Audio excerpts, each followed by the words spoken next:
It is the Epiphone SG bog standard.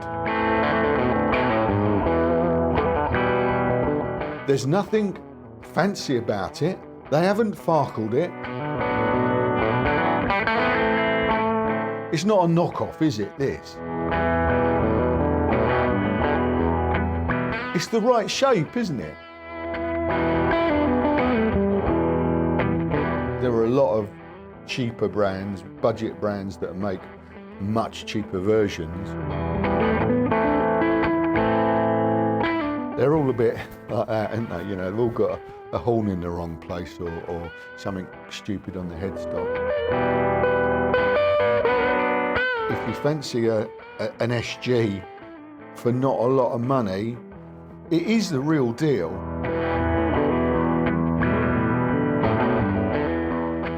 Guitaristas is proudly supported by Gear for Music. Hello, thanks for joining us. Welcome to the Guitaristas. So this week, at last, we're going to review the SG Standard from Epiphone. It is the Epiphone SG bog standard. There's nothing fancy about it. They haven't farkled it. They haven't added Gibson pickups or a Gibson headstock or a fancy price tag. This is what Epiphone, for me, is all about. Great copies of Gibson guitars on a budget. And this one, I paid £399 for it. £399. Can you get a proper SG with all the heritage? You know, it's got Gibson heritage, isn't it? I mean, it's, you know, it's not a knockoff really, is it, this? It's the right shape, isn't it? The horns and the bevels, they're all in the right place, aren't they, as far as we can tell? So it's a proper, well, is it a proper SG? Yeah, that's what I want to find out. Is it good enough? It's a no frills Epiphone SG, the cheapest one that Gibson themselves make, with the Epiphone headstock on it. No bells and whistles, no farkling has gone on with this guitar. I'm gonna have to get used to using that word. It hasn't been farkled. It's an Epiphone. It's 400 quid. Is it good enough? That's what we're going to find out today. We're going to do a tear down review. We're going to do all the weights and measures, find out what the neck profile's like. Yeah, take it apart, put it back together and play it, see what it sounds like. So there you go. It'll take a while. You know the score. If you're in a hurry, timestamps are in the description box. If you've got a little bit of time on your hands, go and put the kettle on, make yourself a nice cup of tea, get some snacks and come back and join us. And let's see what the Epiphone or bog standard SG is like. Let's do it. Right, let's start with colours and prices. These retail for around about £500 or $500. As I said earlier, I didn't pay that. I got this for £399 from Gear for Music. Not because they're our channel sponsor, but because they're generally the cheapest. And I love a bargain. I'll put a link to their range of Epiphone bog standard and Epiphone farkled SGs in the description box if you want to check out what they've got on offer at the moment. Now, I think sadly, since I unboxed this in January, I think they might have sold out the TV yellows. They've got a few other nice colours. I like the silver mist. That's, I think, on offer at $399. They've got a Pelham blue, $439, I think that one was. And the standard colours, the traditional colours, sorry about the jump cut, I couldn't think of the word there. Yeah, the traditional colours, the vintage cherry and the ebony, they're $499. I can't quite work out why the traditional colours are more expensive than the limited edition colours. Well, I suppose most people prefer a cherry SG, don't they? Maybe I'm not most people. I love a cherry SG, of course. Who doesn't love a cherry SG? But I love a TV yellow SG, and I love a Pelham blue and a silver. So I said this once about Telecasters, you know, and it was the cheaper range of guitars, because they're quite cheap. You know, you can treat yourself to a range of different colours versus one more expensive one. Well, that's the way my mind works. TV yellow. I got one. Right, shall we have a look at it now? Stop talking. Right, it's a traditional build. Look, it's a mahogany body and a mahogany set neck. The body on this one, they make the joins so well these days. As far as I can see, it's just a two-piece body, this one, and it's got an almost imperceptible seam down the middle. And I only really know that because I can see the grain change at the end there. But yeah, it's the real deal. It's not the real deal. It's an Epiphone version of the real deal. But it looks the part, doesn't it? All the bevels look good. Yeah, they do look good. Obviously, this is a poly. It's not a nitro. But I did notice it's got a bit of an odour to it. It might be my imagination. Right, okay, so yeah, the neck is maybe the most disappointing thing about this. They're pretty slim, the necks on these. They call it, hang on, notes, what do they call it? Slim taper C. Let's have a look and see what the neck profile and measurements are on screen now. Okay, here's the neck profile and measurements at the 1st fret. And here's the neck profile and measurements at the 12th fret. Yeah, it's got a pretty flat neck, definitely. It's not much of a C to it, I don't think. But you get used to it pretty quick. But yeah, one of the main differences between this Epiphone and the Gibson version of this SG standard is the neck. The Gibson version's got quite a nice chunky neck on it. Right, moving on. Let's see what it weighs. Right, here we go. £7 4 ounces, 3.29 kilos. It's an SG. Right, let's have a look at the fingerboard and frets. There you go. That's a laurel board. Looks nice, doesn't it? If you told me that was rosewood, I don't think I would question it, to be honest with you. It looks good. It's got a 12-inch radius, and this has got a standard 24 3/4 inch scale length. It's got 22, I'm guessing they're medium jumbo frets, and I don't feel any sharpness at all there. In general, the QC on this, looking at the fit and finish of the binding, it's got a great off-white binding, incidentally. Yeah, look at that, looks really nice. The fit and finish there, the way the nut fits, it's a Graphtec nut. It's really smart. I'll do a close-up of that. It's really tidy. Yeah, it looks really good. It's got the Kalamazoo headstock and inlaid mother of pearl, I guess that is, logo. It's got Grover Rotomatic tuners. There you go. Very smart. And down this end, it's got, I wrote it down and I still can't remember it. Locktone Tunematic bridge, which is just, yeah, it's just harder to get off than the normal one. It does come off. Yeah, it's got bits of wire that hold it on. So that's the Epiphone version of the ABR1. Very smart. Actually, I'll leave that off for a minute. And Epiphone nickel tailpiece. All standard. Again, Locktone, so it doesn't come off so easily. Right. Epiphone Pro Bucker pickups. This is a Pro Bucker 2 in the neck and a Pro Bucker 3 in the bridge. Let's take some readings. Right, we'll start with the bridge.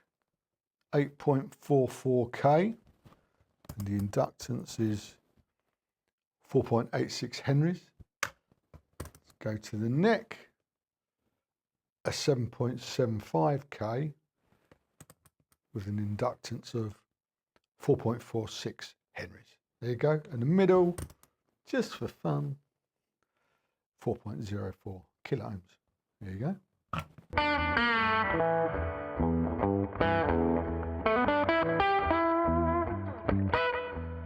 So this large guard, incidentally, in case you didn't know, is post-1965 SG design. Prior to that, they had the single guard down there, the small one, and then post-65, they changed it for this large guard, and as you can see, the pickups are attached directly to the guard.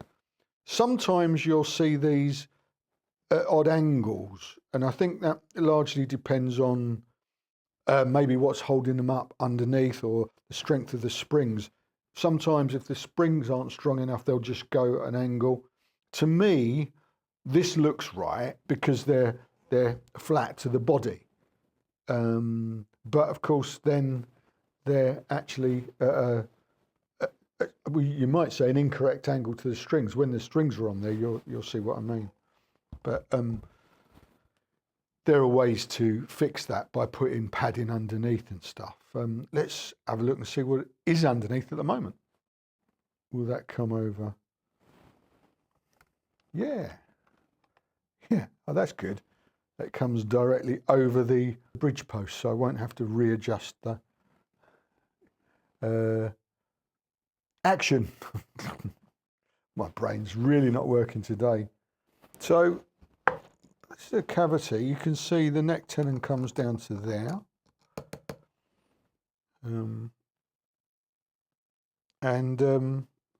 Nothing much else. It says 37 for some reason, and there's the QR code there. In terms of the pickups, they're Epiphone Pro buckers, which are great pickups. They are great pickups. In fact, I was commenting. I think it was last week. I don't know what film it was on, but somebody was raving about them and saying that they replaced Gibson pickups with Epiphone Pro buckers. So it's sort of the other way around to what you might think you'd do it. So yeah, these are Pro buckers. I don't know if you can see this. Let's zoom in. PB3, Pro bucker 3, N, nickel. I think that's nickel cover. HBB, humbucker, bridge. Yeah, I'm on fire. 4-2, and that means 4-conductor wire. And 2.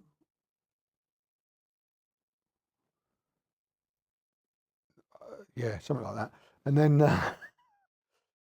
Pro bucker 2, nickel cover, humbucker, neck, 4-2. I know that's 4. I can't remember what 2 is, but 4 is 4-conductor wire, maybe. We'll confirm that. We'll take the control cover plate off and just confirm that. But there you go. Oh yeah. So what was I saying? Yeah, underneath. Yeah, they're just fixed with these springs and things, and sometimes they'll sort of settle at an odd angle. And one way of fixing that is I think the easiest way is to try and get a bit of foam or something, a block of something underneath to just, correct the angle. What I and many others have tried to do before on SGs is put pickup rings on around there, like Les Pauls have, which does work, but it kind of ruins the aesthetic, I think. Well, that's what happened to mine. I had an ebony SG and I did it, and no, it didn't never look right again. So there you go. Let's have a look at the control cavity. Oh, look, shielding on the back of the control cavity cover. And so these have got plug-in connectors on the pickups, but they are 4 wires. You can see that 2 of them have been taped back there. I hope you can see that. And it's got CTS potentiometers in these inspired by Gibsons. So these already have what you'd expect to be high quality components in there anyway. CTS pots, nothing special about the capacitors. There's a little thing there and a little thing there, and they're wired in the way of earth to the center lug of the tone pot. They're both wired like that, and it's got a manual switch there, and that's really all I can tell you. There you go. Right, shall we put some new strings on it, plug it in and see what it sounds like? Yes, see you in a minute. Right, here we go. This is what it sounds like unplugged.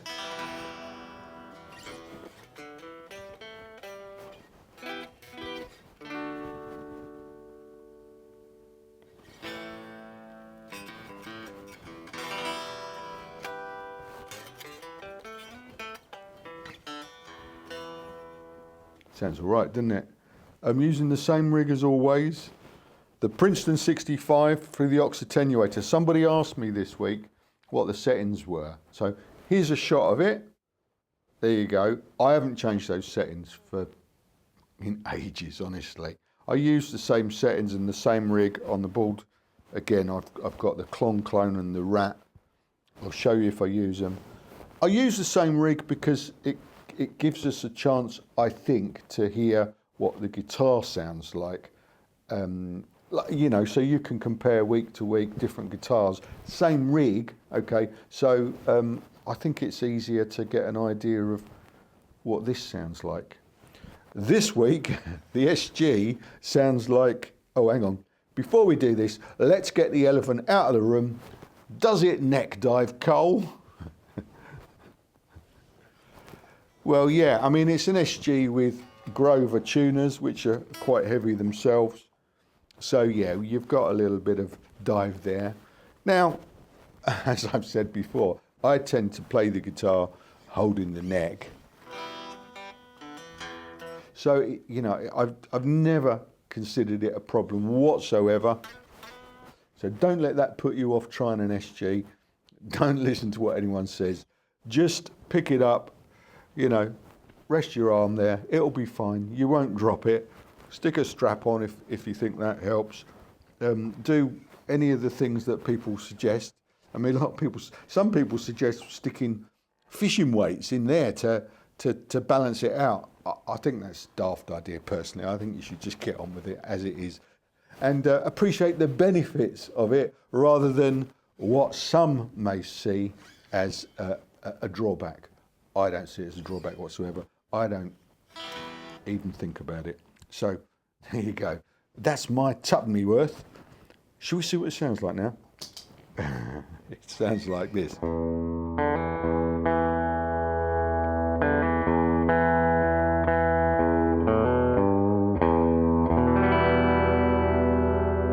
Here we go.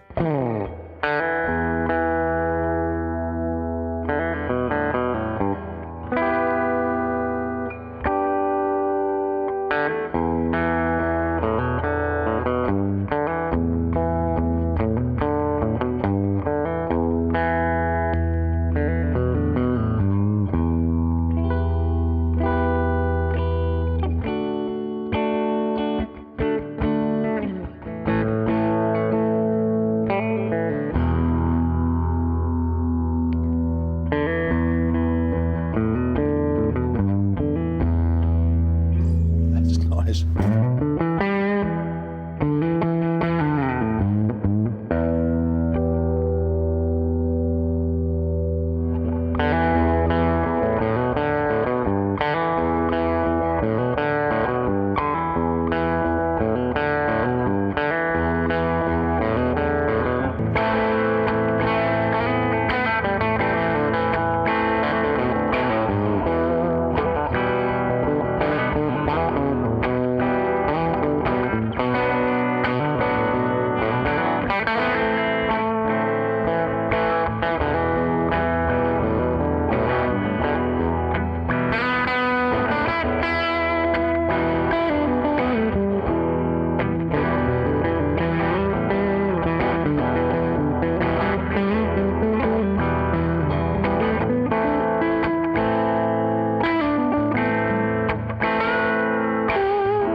Good heavens.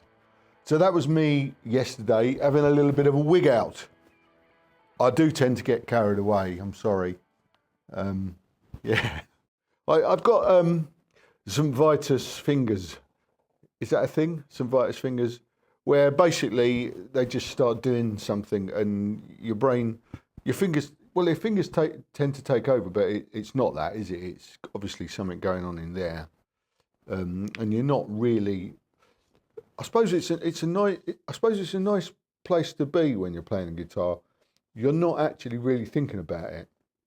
You're doing it. So I suppose it's the muscle memory and everything. And then you're just in the groove. And it goes on and it goes on and it goes on.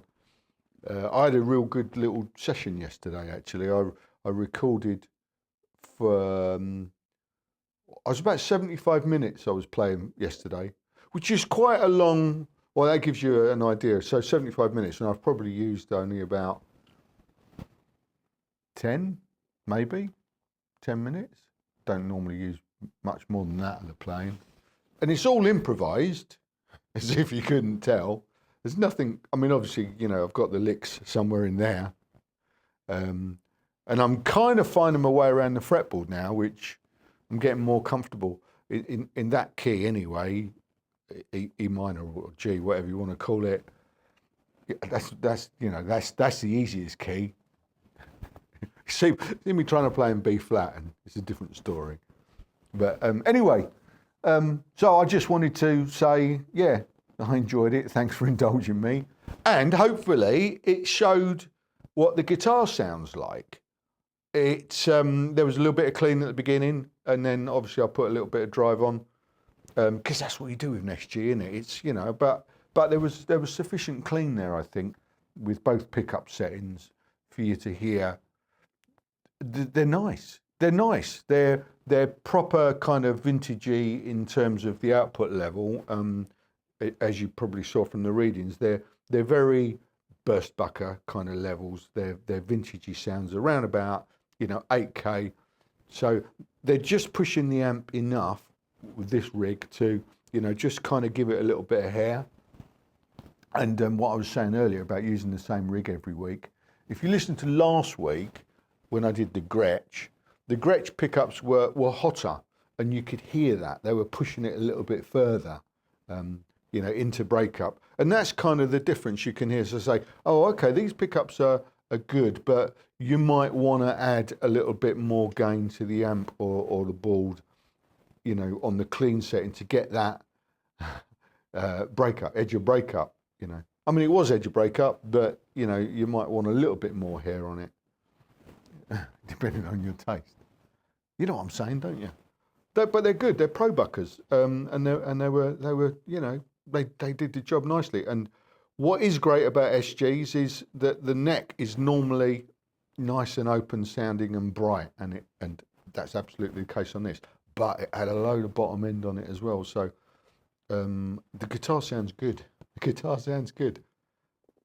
What's wrong with it? Well, nothing. My least favourite thing, as I said earlier, is the neck. You do get used to it, but it definitely feels, well, it feels like an Epiphone, I suppose. You absolutely immediately be able to tell the difference if you pick this one up side by side with the Gibson version, which, as I recall from the one I used to have an ebony Gibson version of this.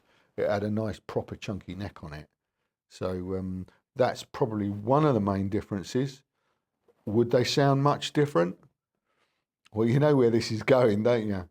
You know, I might have to pick up the Gibson version of this to do a side-by-side comparison and see the differences in the neck in 2026.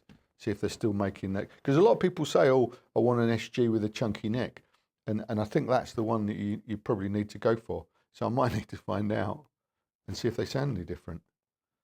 That could be our next raffle prize, couldn't it? Well, shall we see? Shall we see what happens there? I might do a bit of research. They're about 1,500 quid at the moment, so they're a bit pricey. I've sort of had my eye out for one of them for a while, waiting to get a deal on it, but that's not really happened yet. Okay, so look, you know what? If you fancy a an SG for not a lot of money, it is the real deal, honestly, isn't it? I mean, it is, isn't it? It's not, I know that, there are a lot of cheaper brands, budget brands that make much cheaper versions, but they're all a bit like that, aren't they? They've all got a horn in the wrong place or something stupid on the headstock. And, this authentic. And that means a lot to me. It does mean a lot to me. It's authentic and it's not silly money. It's an SG, it's TV yellow, it was 400 quid, and it's authentic. It's not to love. There you go. I've put a link in the description box to Gear for Music's selection of SGs, and you might want to check out the Gibson ones as well. So that's it. What more can I say? Thanks to Gear for Music for supporting this channel. Thanks to you for watching. Thanks to all the members over on the TV channel for supporting us week in, week out. Massively appreciated. That's all for this week. I don't know what's happening next week yet. Why don't you come back and find out? I might have bought a Gibson by then. Who knows? I probably won't have done. I might leave it a few weeks because people will get bored with too many SGs, won't they? But whatever it is, I'll be here. Yeah, I'll definitely be here next week. So same time, same place. Until then, thanks for watching. I'll see you then. Ta-da.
I think that'll do.